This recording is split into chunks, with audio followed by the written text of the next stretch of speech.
Welcome back. You're watching The Envelope, please. Okay, Julie, so let's talk about this year's Best Picture race. Well, most years at this point, either one film has surged ahead as a frontrunner or there are at least two worthy films locked in a dead heat. But this year, Best Picture at the Oscars is officially a horse race.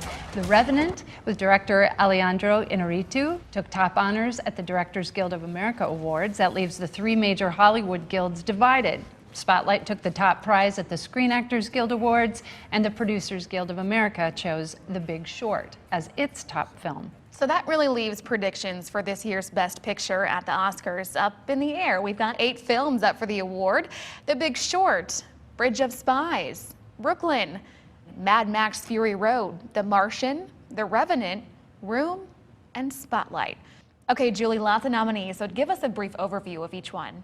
Okay. Well, we'll start with The Big Short. The whole housing market is propped up on these bad loans. Stars Steve Carell and Christian Bale, and this is kind of the story of how the 2008 housing market crisis came to happen. Just a phenomenal story about the consequences of greed and all the complexities, told in a very entertaining way. Do you never worry? Would it help? Bridge of Spies, of course, is the collaborative project with Tom Hanks and Steven Spielberg, a true story based on an ordinary man becoming an American hero. Brooklyn, the story of a young Irish woman immigrating to the United States. Saoirse Ronan is so stunning in her performance and really elevates this story of coming of age to a beautiful, true, life-affirming story of discovery. Oh, what a day! What a lovely day! Mad Max Fury Road, set in a stunning post-apocalyptic Australia. The film really invites us to see this world where humanity is broken, and 2 rebels, one of them, Charlize Theron, really hold the potential to restore order and move all of humanity forward. I'm definitely gonna die up here if I have to listen to any more god-awful disco music. The Martian.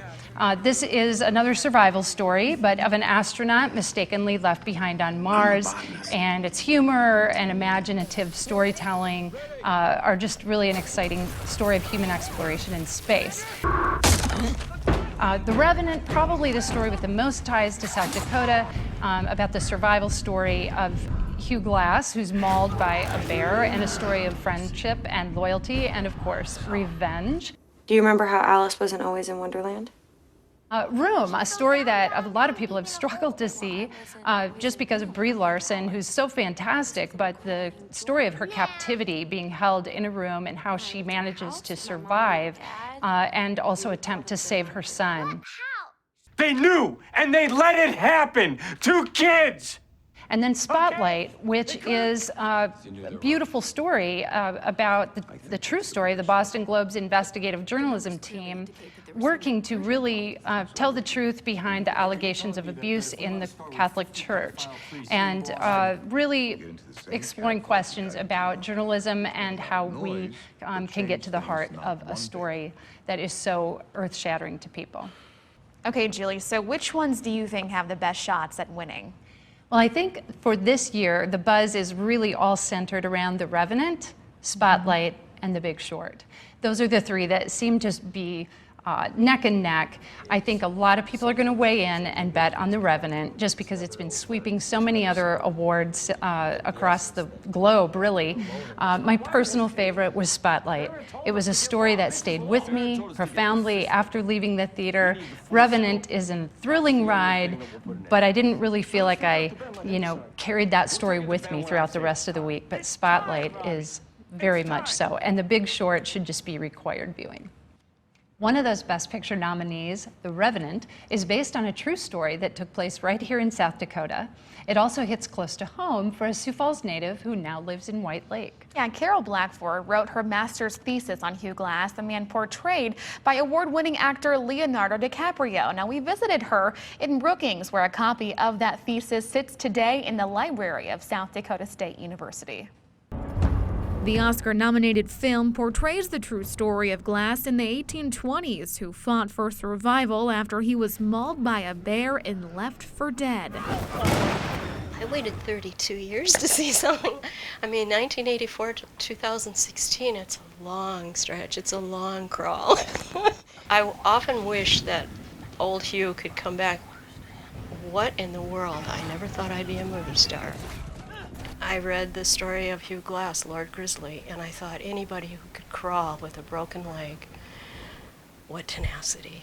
The movie was based on true experiences that happened in Lemon, South Dakota, but it was actually filmed in Alberta, Canada. Now, aside from that detail, Blackford speaks highly of the cinematography, the lighting, and the acting. No one could possibly think that Hollywood would embrace this story as they have. And I don't know if it's the gifted director, I don't know if it's the actors, because no one could do a better job acting. It's just, I wish it was the true story of Hugh Glass, the true story.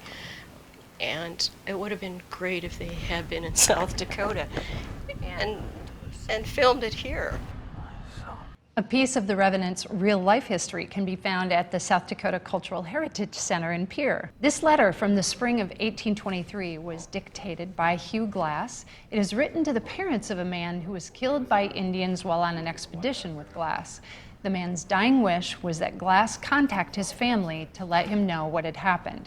This 193-year-old letter, written on parchment, is typically kept in a climate-controlled vault, but has been on display due to The Revenant's popularity. I think what's important about it is a lot of his story is almost like a myth or a legend almost, like it was someone who didn't really exist or couldn't exist, and this is a primary source document that says, you know, on this date this happened, and it's signed with his name. And we checked with the Cultural Heritage Center. The letter will be on public display for about one more week before returning to the vault.